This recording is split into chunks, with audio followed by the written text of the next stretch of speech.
All right. We had a bit of a technical delay, but I am delighted to be here on the Flow Engineering podcast and happy to have as my guest today, Meico Whitlock, the Mindful Techie. Welcome, Meico. Excellent. Thank you for having me. And this has been fun. We had one preliminary conversation just to kind of understand better about what you do. But do you want to give us the broader context? How would you explain your approach in brief? Absolutely. So I would describe myself as a workplace well-being strategist, and I work with mission-driven teams and organizations on creating healthy workplace cultures and specifically diving into issues related to balance in the workplace. So how do we do our work in a sustainable way, but also in a way that we're able to take care of ourselves and take care of the clients and other folks that we might be serving in a sustainable way where it's not a trade-off. And so dealing with those specific issues around mindful or intentional approaches to productivity, mindful or intentional approaches to how we lead, how we connect with one another inside of organizations, ultimately with the goal of having us do greater work that we're all called to do, but to take care of ourselves in the meantime and to not have ourselves sort of be a casualty of us doing the work that we're doing.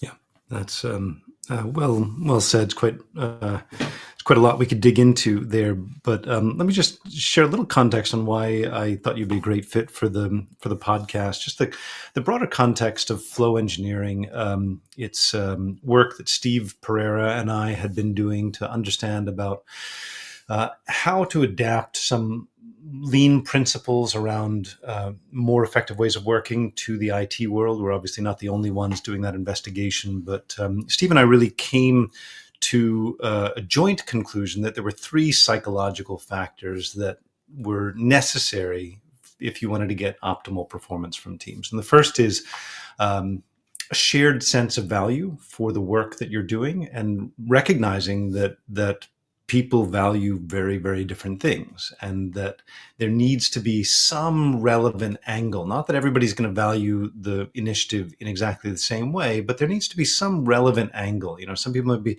like solving the technical challenge. Other people looking for the financial reward coming from a project. Others just want to have a sense of impact. And all of us want a little of all of those things, right? So Yes.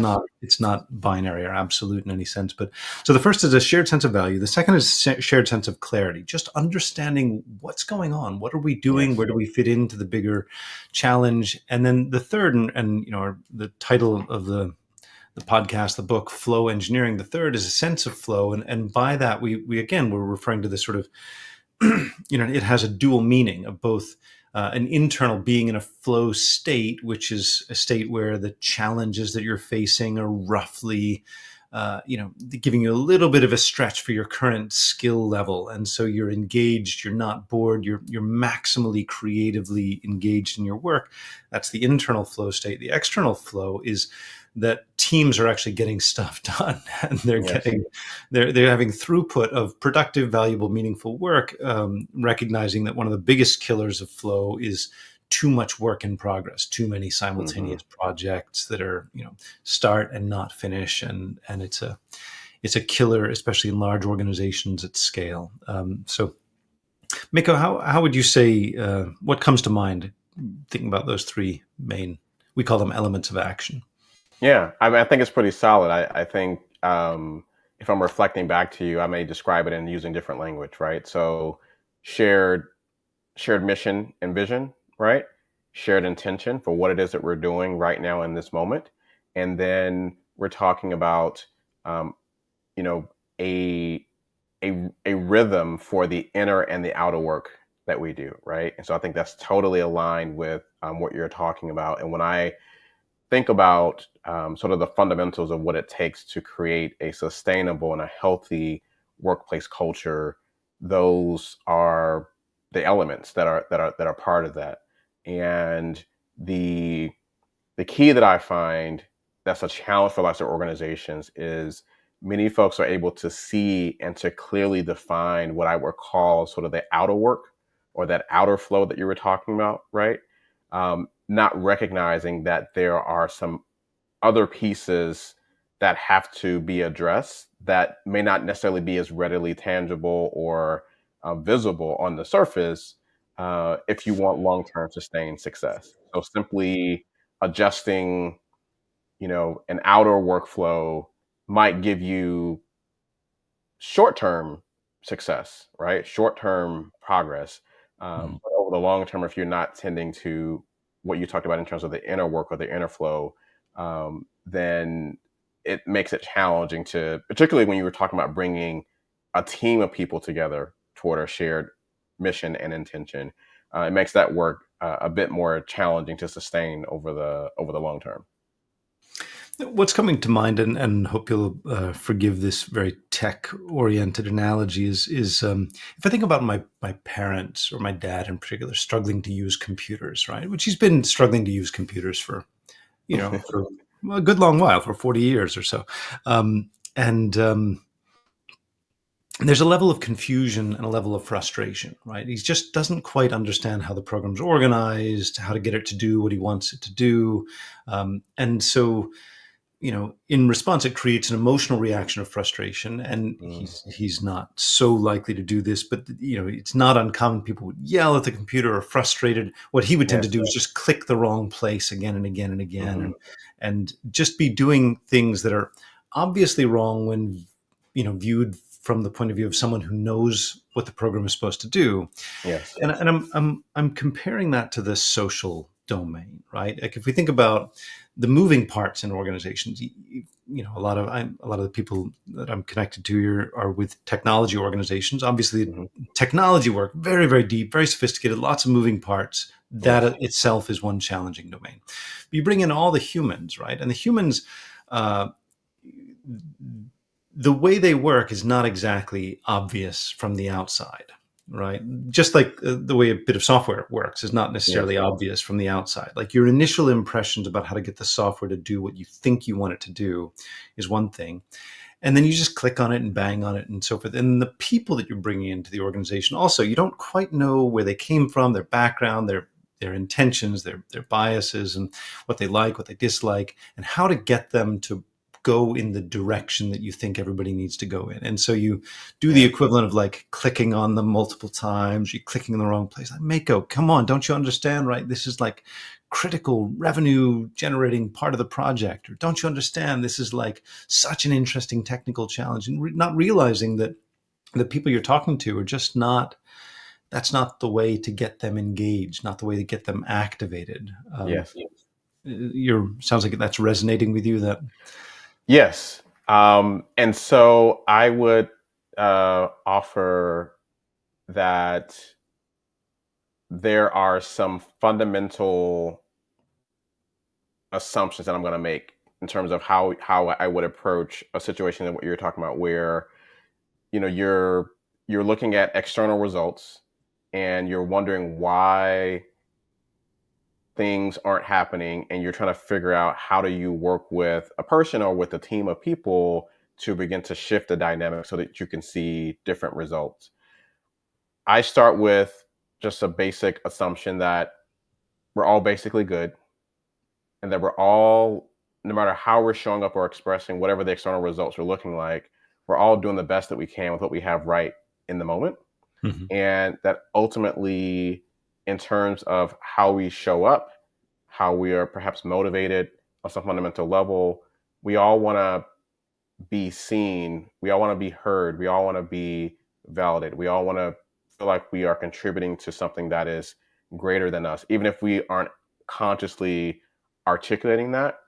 And so if you take that understanding, if you take those assumptions and you layer that onto how you interact with someone in order to be able to shift this outer result that you're experiencing, um, you you you find that you're able to actually establish a connection with the person or the team that goes beyond simply this external result that you are that you're focusing on, right? And I think that's the starting place for diagnosing and figuring out from the inside out how you begin to shift the outer result that you are experiencing. So you would say from within the various human needs, you'd say this need to have an impact, to be heard and understood by whoever you're working with, but then also to have some impact in the work that you're doing, to feel a sense of purpose that what you're doing is.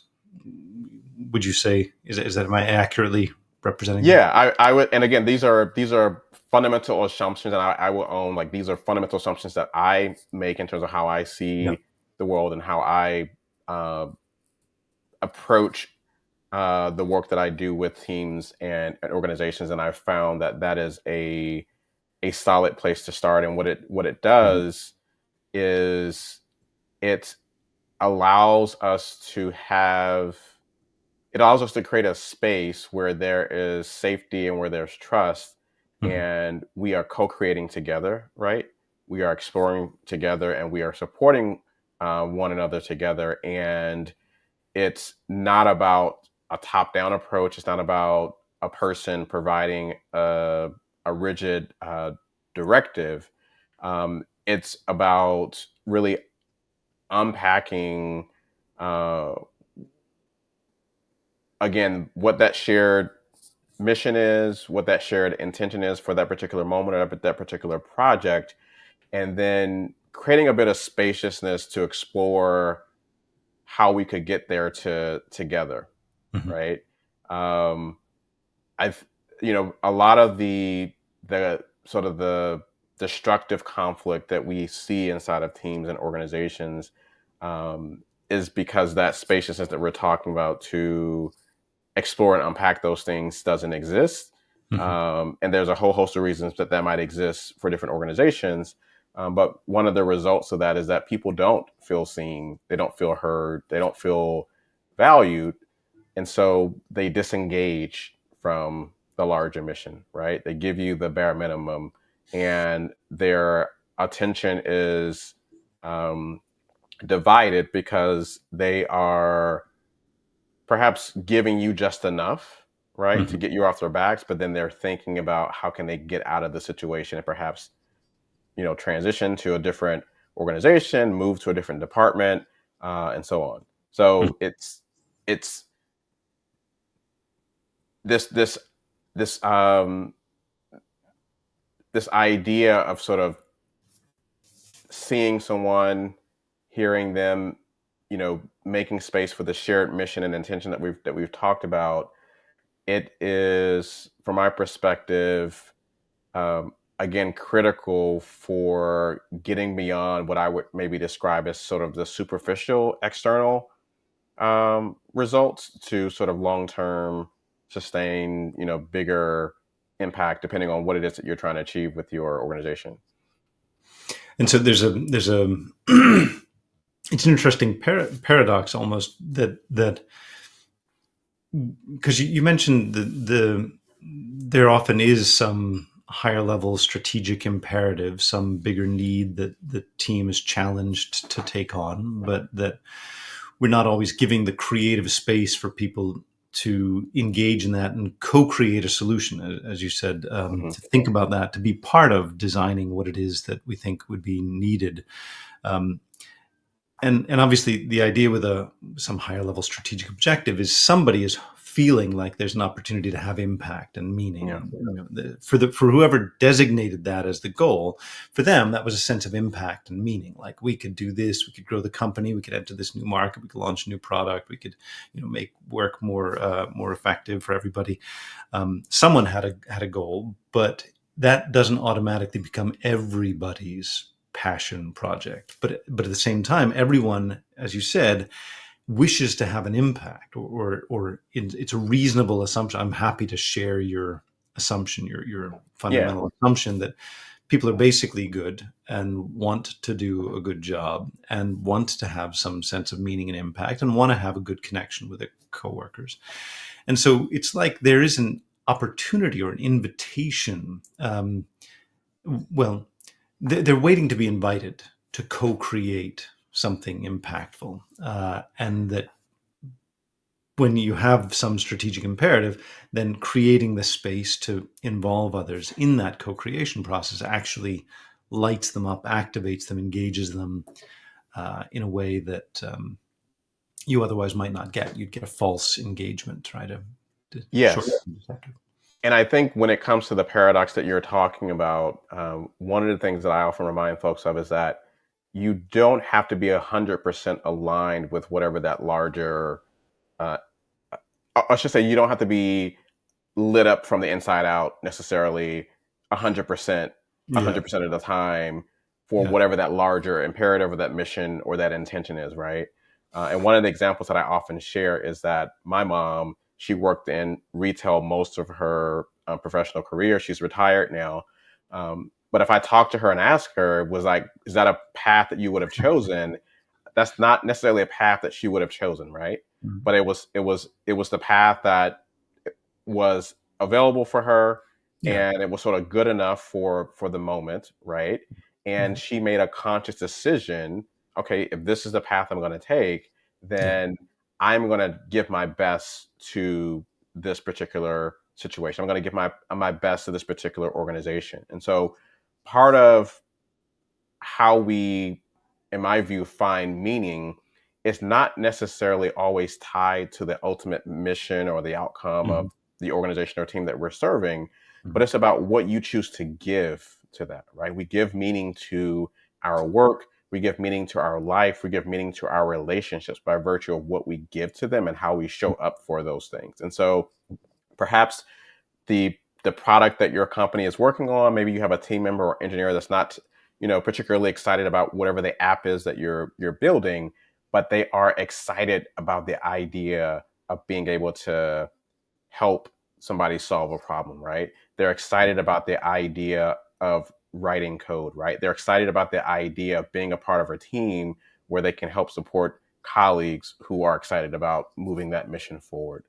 mhm, It's uh, it's and I think it's something to keep in mind because for most folks, uh, many folks will not have the privilege of having that 100% alignment, right? Where you are 100% sort of aligned with the mission, and it just so happens to align with what you feel like you're called to do in that particular season of your life and work. Many mhm. folks won't necessarily find that particular 100% match, right? But that doesn't mean that you can't find meaning and purpose and connection to whatever it is that you're choosing to do.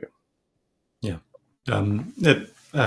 A wise caveat, I think, to not to not have elevated or excessive hopes about how perfectly aligned it would be. It reminds me of the idea of, it's sort of a local optima. It's maybe not the global optima for optimally what would you be doing in your life, but it's given the current constraints, that's sort of the near local optimal situation you can do. I Yeah. was interested in your framing that it's through giving our best that we derive a sense of meaning in something. That um, it was just interesting to me because it does take, like your mom thinking about that. She's having to unlock her creativity to think about how to solve whatever problems are arising. It's taking energy, taking time, taking patience. And in a sense, you could just say it's a big act of giving. She's giving her time. She's giving the best hours of her day, the best weeks of Hmm. her, best days of the week, best years of her life, for some purpose. And implicitly, there is a sense for her that this is a worthwhile thing. This is the best thing that I could be doing here at this given time. Yeah, and I think, so this sort of gets a little bit deeper into what we're talking about, is sort of the inner work or the inner flow. Again, this is an assumption that I'm making here, but that life is fundamentally a give and take, right? It's Mhm, a giving and receiving, mhm, and if the balance is off on one of those sides, mhm, you end up with the blockage or stagnation, right? And so, in the context of the work situation, um, if someone is not giving what they could give to a mhm, situation, then that could lead to a buildup of resentment. That could lead mhm, to a buildup of sort of disengagement, right? A buildup of sort of maybe burning out or being disconnected from the work or the organization altogether, and then that's sort of has a domino effect in terms of what the sort of the outer results, if you will, what the outer flow is looking like. And so it's one of the reasons where when I talked about earlier about connecting with folks at the level that they're able to be seen and heard, at that level, you're able to understand what someone's what someone's justification might be, or what sort of inspires someone, what motivates Mhm. someone, and how are they connected to the mission? What is it that they enjoy giving? What is it that they enjoy receiving in terms of the experience? You mentioned earlier what it could be about. They enjoy giving their time, their talent in exchange for money. It could be they enjoy showing up and being a part of a team, and knowing that they have the satisfaction of having created or contributed to something that is larger than themselves, right? So there are many different ways that this can show up for the individual inside of an organization. Earlier on, you'd mentioned the idea of um, I forget the word you used. Was it cadence or rhythm? That Rhythm, yes. there's a rhythm that is there would be more sustainable or unsustainable rhythms for people. And I'm thinking about in the lean world, you have this idea of takt time, which is like a rhythm, like the beat at which a new part needs to be delivered, right? Hmm.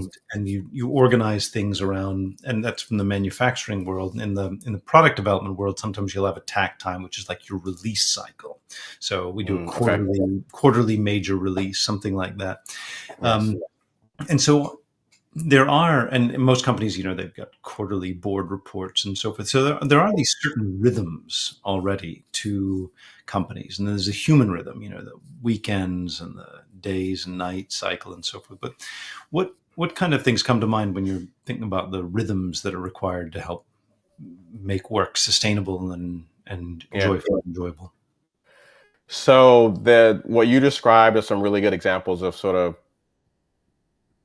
systems or maybe parameters that are in place for sustaining outer rhythm inside an Mhm. organization. Mhm. In terms of the inner rhythm at both the individual level and also in terms of managing a team, what I found can be super helpful is number one, having sort of regular check-ins where you're checking in with what is your shared mission and intention at a particular point or particular season, right? So life and work flows in seasons, and so what might be our intention or focus for a particular season might be a bit different, right? So end of the year, for example, maybe you are focused on something else that requires a bit of a different focus during that time of the year as opposed to maybe a different part of the year, right? Um, Checking in with the priorities that are actually aligned with whatever those intentions are for a particular season or whatever it is that you might be in, right? And these are things that you can do individually and also, again, at the team level. Um, in terms of how this unfolds, as I practice this for myself and also for organizations that I work with, there's a daily process, right, where you're checking in with yourself and checking in with your team. Um, you know, this is malleable depending on what works for you. But I also do this on a weekly basis where I'm reflecting at the end of the week or the beginning of the week. You know what what did we accomplish? What did we learn? What do we want to do differently as we move into the next week? What is our intention as we move into the next week? And then doing that on a quarterly and then on an annual basis, right? And so Yep. that's the rhythm that personally works for me, and that is sort of a starting point in terms of a template that I share with teams and organizations. But each person and each team gets to find the approach that works for you. Mhm. And going back to what I was saying earlier about life and work moving in seasons, the rhythm that you are adjusting to can also shift based on what that particular season calls for, right? So the template that I just gave you, maybe that may need to shift based on if you are a new parent, or if you are a caregiver, or if you're caring for, an aging parent, for example, or if you are in a particularly intensive mode at work where maybe you're going through a merger or you're rolling out a new project, right? You're always checking in and asking, what season am I in, and what do we need in order to move through this season? What do we need to do in terms of adjusting for this particular season? Okay. Okay. And so you'd mentioned, this need to create space, for example, and in a sense, it feels like you talked about the need to create space at the outset of an initiative to help people to understand, why are we doing this? What's the purpose? What's the benefit? But here also you're talking about creating space at the end of an initiative, right? At the end of a week to reflect, to look back, at the end of a quarter to reflect, look back. Yeah. I'm reminded of this, David Marquet's Leadership is Language. He introduces this idea of red work and blue work. And red work Mm, is the active, hot, doing. And blue work is the stepping back and reflecting and observing. And that blue work is necessary for the brain. Literally needs to get into a very different mode if you want it to be in a creative space, or if you want it to be in a sort of reflective space where you're assessing, and that you need this balance. And just like I'm thinking about, and just I guess my final thoughts on this, reflecting on what you said about your mom, is that it's, and it's true for all of us, right? Our current situation is not necessarily the ultimate optimal thing. I'd love to actually be skydiving continuously. So I'm just making that up, but what we're doing at any given moment is not necessarily the absolute optimal thing, but individuals need to adapt to the needs of the organization, but also the organization needs to adapt to the individuals and their absolutely. own rhythms and dispositions. And it really is it's a learning process. It's a process of discovery, learning how to work together with each other in these larger and larger groups. So, Yeah. Meico, just maybe final points. What kind of services do you offer? Where can people find out more about you and your point of view in the world?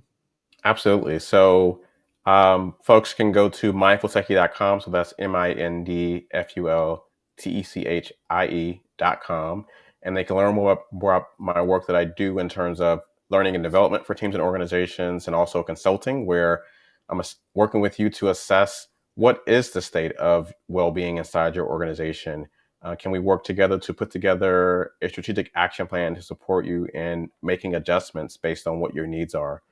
Maybe you need actual, temporary support. You want someone to actually come in and step in inside an organization and actually help you to assess, your systems, your programs, your benefits, and all of those things with an eye toward how can you create a healthier, more sustainable culture for your people, so that it ultimately helps you to do a better job in fulfilling your mission. But one of the ways that I think about this is, how can I support you in increasing your well-being so that you can maximize your well-doing in changing the world? Nice. Well framed. Thank you so much for taking the time to help us to think more deeply about this important topic. Absolutely. I appreciate the time. Absolutely.